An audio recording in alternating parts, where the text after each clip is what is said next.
decided one Monday to send a department-wide email stating that any unauthorized overtime would result in an immediate formal warning, no matter how urgent the work at hand actually was.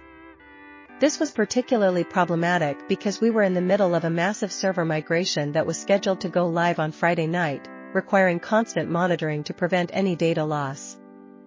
On Friday afternoon, the migration process hit a major snag that required me to manually fix the database entries, a task that would easily take me well past my scheduled 5 o'clock exit. I checked my inbox and saw another reminder from Greg, sent just an hour ago, emphasizing that he would be checking the time logs to ensure everyone left exactly when they were supposed to.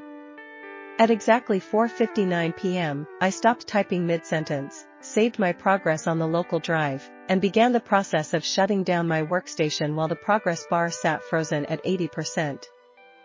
Greg walked past my desk and asked if the migration was finished, and I told him it was still in progress but I had to go to avoid getting a formal write-up. He looked confused and told me that this was a priority, but I reminded him that his email said there were absolutely no exceptions to the clock-out rule without his written physical signature. I watched as the realization dawned on him that without my intervention, the system would remain offline for the entire weekend, but I just smiled, grabbed my coat, and headed for the elevator.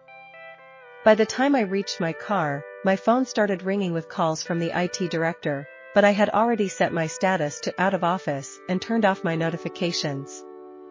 The entire migration failed spectacularly over the weekend, leading to a complete blackout of our customer portal and costing the company thousands of dollars in lost sales and emergency support fees. Monday morning was a total bloodbath, and I was summoned to a high-stakes meeting with the CEO and the head of human resources to explain why I had abandoned the project midway. I didn't say a word. I just placed a printed copy of Greg's zero-tolerance overtime email on the conference table and waited for the CEO to read the highlighted section about disciplinary actions.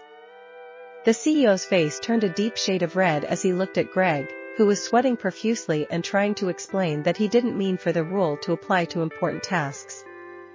Greg was fired by the end of the day for gross incompetence, and I was given a promotion to senior lead with a specific clause that I manage my own schedule from now on.